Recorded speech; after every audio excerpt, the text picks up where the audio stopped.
Good evening, and thank you for tuning in to CAN TV on Channel 21. You are watching a live call-in show, so feel free to dial us up with any questions or comments.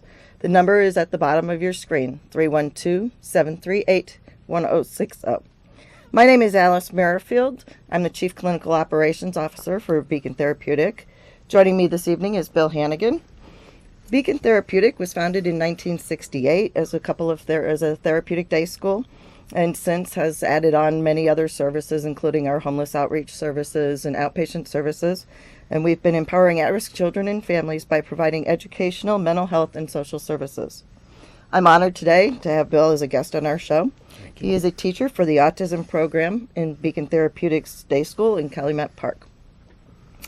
Beacon's careful intervention and innovative curriculum unlocks the potential and creativity of each student's mind, allowing them to thrive academically and socially. Before we get started with Bill, I'd like to show you our motto, empowering lives and changing futures. These are our locations. We have our business office on 103rd Street in Chicago. Our elementary school and outpatient services are located on South Longwood, 106th and 7th and Longwood in Chicago. We have our homeless outreach services on Western in Chicago, and then we have our high school, junior high school at the Calumet Park campus. So these are some of the programs for Beacon Therapeutic. We have obviously our day schools. We have the little and big intensive outpatient programs. Little IOP runs from 3 to 6-year-olds and provides intensive clinical services, and then big IOP goes from 6 to 18 years old. We have our outpatient clinic that serves children and adolescents, our family assertive community treatment program that serves young women under the age of 20 for between 18 and 25 with at least one child under the age of 5. We have our early Head Start program, which is a home visiting program for families with 0 to 3-year-olds. We have our shelter outreach services, which provides outpatient and outreach services, case management services to young homeless families.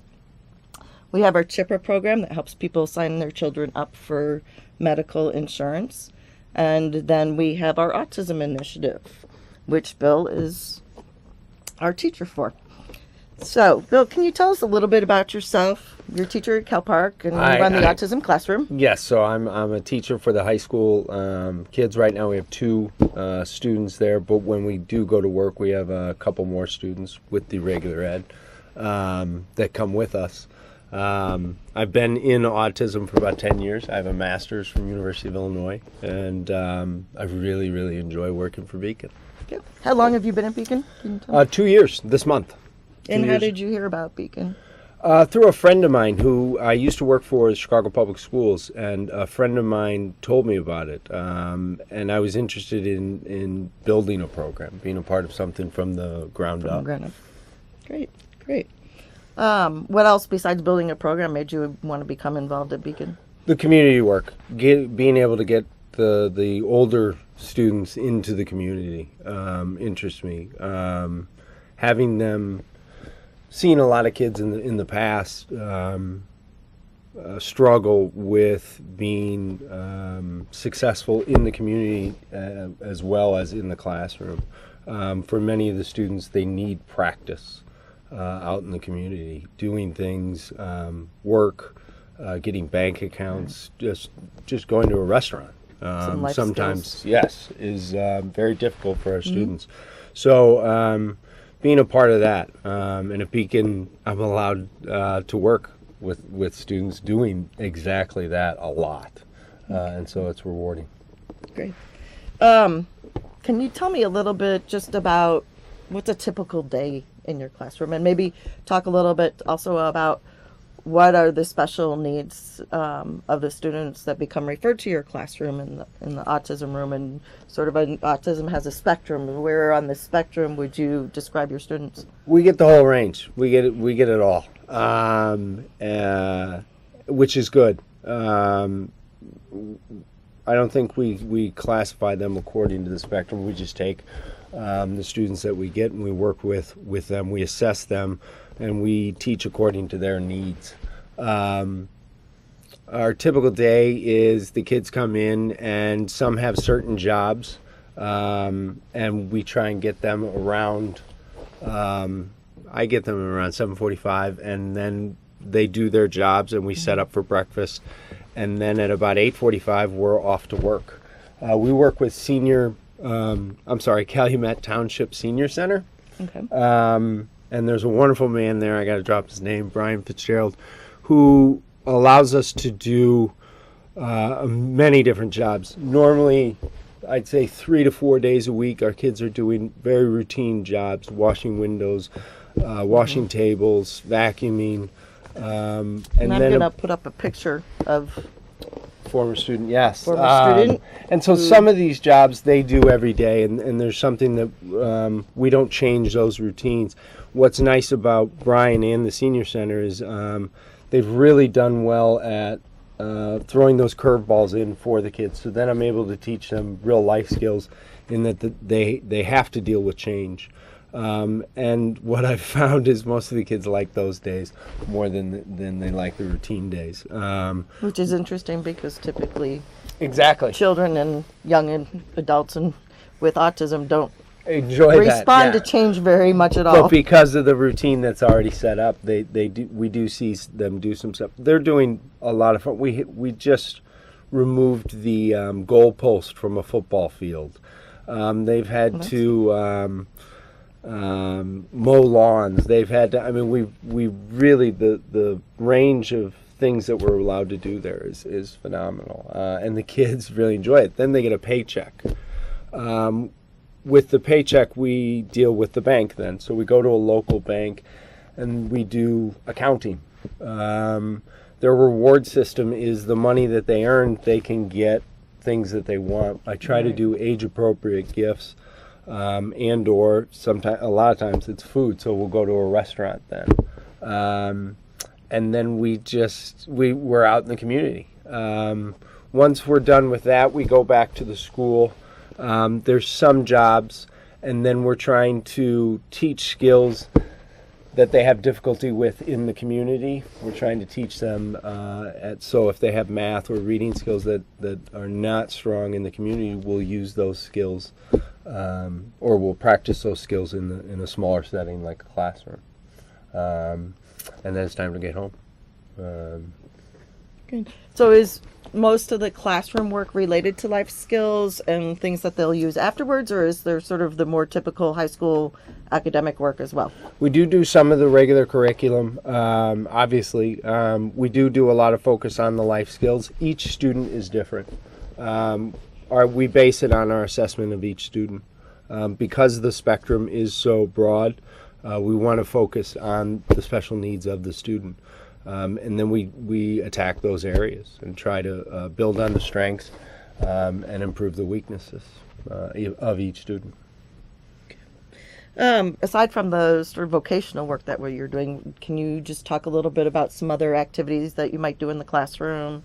Or do you ever have your special fun activities or social activities? The school has a thing on Fridays where the kids all get involved. They play Wii, they play video games. There's some dancing that sometimes the kids get involved with, sometimes they don't. It depends on each kid.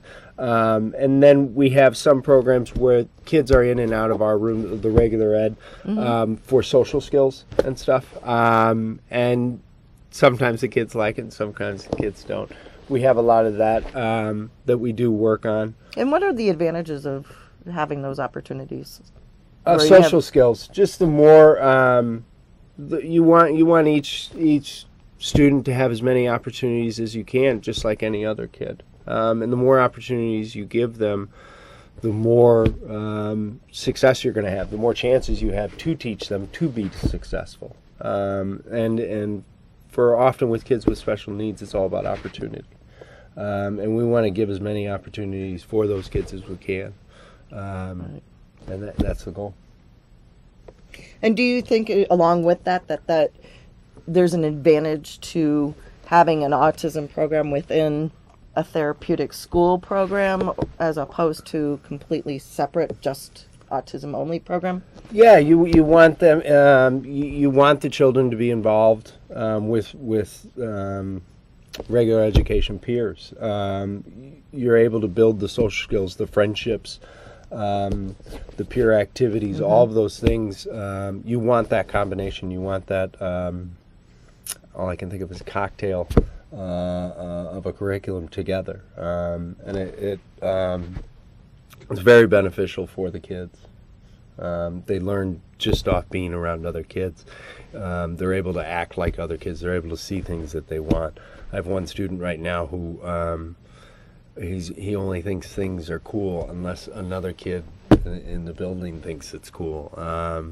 Stuff like that is important because that's how regular ed kids are. Right. Can you talk about like some of the techniques that you use in teaching that are more specific to the autism population and use with the autism population? Things in terms of like classroom routines, maybe how you structure your classroom. Maybe you can talk a little bit about how the classroom is designed and how you've set it up. We'll do a lot of, we do everything off the assessment of the students. And so we'll decide on what the student specific needs are. And then we set up the level to improve so that they can have same age relationship with the community. That being said, I've lost my train of thought. We'll do a lot of positive reinforcement for behavior. That's our main system. And so the reinforcement system inevitably is we want it like adults. You and I work for a paycheck. That's what we want to teach the students. And that's difficult because they don't understand that concept. And so you have to start small with you're working for some other tangible reward, and then we slowly change it so that they are working for a paycheck. And so you have a reinforcement system set up. We set up that system for them from the beginning. And it could be as basic as you get this piece of candy when you do this one activity to more intensive, whereas we're teaching students to go to the bank, put money in the bank, and every 2 weeks they go get a reward. With some of our students, we've been very successful at that, where they wait for the reward in 2 weeks. And so others we're building towards that so that they understand that concept. As far as the behaviors, we assess the behaviors. We try and find behaviors a function of its consequence. So we try and find why they're doing it, what specific need that they're trying to fill. And then we try and help them cope with that. We also want to definitely teach self-managing skills. Right. At the high school level, it's very important for students with special needs. I'm going to put up another picture here. You can keep talking. At the high school level, you'd like to have the kids... sorry, I'm thinking of the students. That was them at the Botanical Gardens.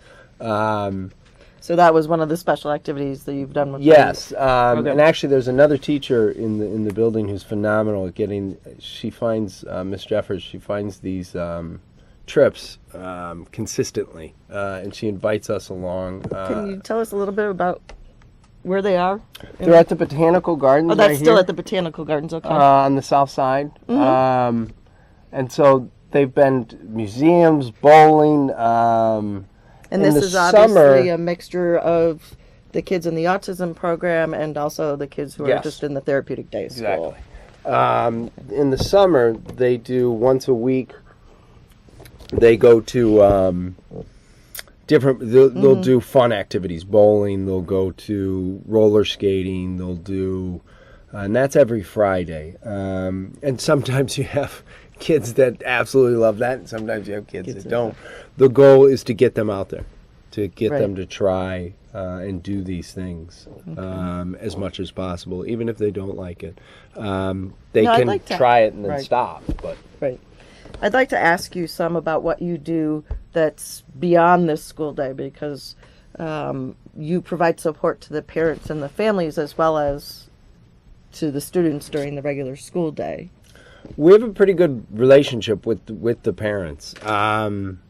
the way we view it is you have to be a part of their lives, especially with behavior. If we're changing something at the school and we're successful, the parents definitely want to know that at home, and so you have to communicate that, especially with some of the more severe behaviors. You need a consistent communication. And my understanding is you do regular home visits as well, or Yes. you have gone to the homes Oh, and yes. helped coach the parents on different interventions that they can do at home to deal with certain behaviors? Each kid, it depends on what the kids need, but if the kid needs that, the school does allow me to go home right as the student leaves, and then I meet them at home, which is great, because then I have this fabulous relationship. It also allows, when things are going well at home or things are going not so well at home, the parents feel comfortable letting me know what's going on. Because they're letting me know what's going on, I'm able to, we're able to find what the problem is, or the success, and then go with it. Well, and then there's more consistency also then between what's going on at school and how things are being dealt with at home as well. And in the community, yes. And all yes. Spheres of their lives. Right. Can you talk a little bit about just some of the characteristics of autistic students? And I know there's a very, very wide range, but can maybe some of the coping mechanisms, or maybe what are some of their needs that, I mean, we've talked about difficulty with changes. What are some other typical characteristics for those of our viewers who don't know? Routine. You definitely want a routine. Most of the kids they're regular kids. It's just how they look at things is a slightly different than the way we do, and so how we teach them has to be slightly different. The more you hang around them, the more you understand that it's not all that different. You see that they want and need things just like we do. And once you figure out what it is, you can't keep up. They're too fast. And so I think number one for me is to laugh. I definitely, I like that. And the students seem to see that, especially with the students that aren't as communicative. You definitely want to have that kind of atmosphere around them. That's helpful. Find out what they want. Just like anyone else, as soon as they have a passion for something, they're going to go for it. And that's sometimes difficult, sometimes very easy. Sometimes they'll let you know pretty quick. Okay. I think we have a caller.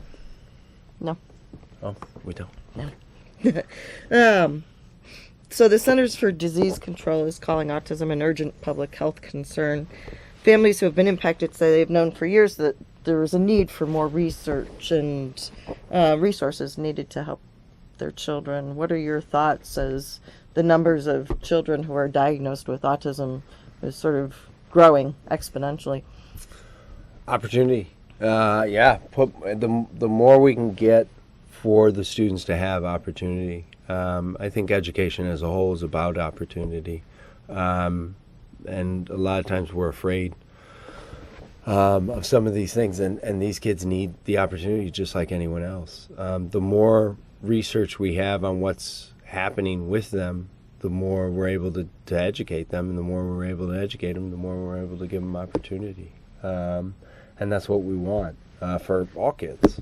I think as educators, that's what we're all looking for, is to give our students as much opportunity as possible, I think. What would you say are the greatest rewards of working with kids with autism? Watch them grow. Watch them grow. Yeah. Can you maybe without using any names, just sort of describe an experience where you just felt it was really positive and you got to see a lot of changes with one of the students? Yeah, it's I don't know, it's fun. Several times in my career, I've seen these kids really quickly just take hold, and you really can't take credit because they just figure out. They just hit it and they go. You see students in a very, very short time go from introverted, angry, sad, kind of kids in a corner to kids who are very extroverted. A lot of fun, and they become a part of the community. We had one student who, in the beginning, had to have 24-hour supervision till he got his driver's license in a year. That's rare, but Right. once you point these kids in that direction, they're amazing, and you get to be a part of that, and you get to watch that. It's a lot of fun. That I would say is my daily reward. That's a big one. Okay. What do you think separates Beacon's autism program from other programs? How is it just different, or Opportunity, number one. opportunity for For the everything, community? for the community, especially for kids, the older kids. I can't stress this enough. The ability to practice out in the real world is so unbelievably important for these kids, and Beacon makes that happen. We have a woman, Carrie Patterson, who gets these kids jobs left and right, and gets them grants to get money. She really works hard and deals with a lot of the paperwork that I don't have to deal with. But she does an amazing job at setting up opportunities for these kids. And I think that alone puts us ahead of the game. Because as these parents know, these kids need practice. And it's rewarding. I mean, what's better than a job in high school? You get money. Right. You know? Right. So Right. it's good. Yeah, Carrie runs, for our viewers' information, she runs Beacon's vocational program, both for the regular therapeutic program and for the autism program. And the vocational program has 4 different levels.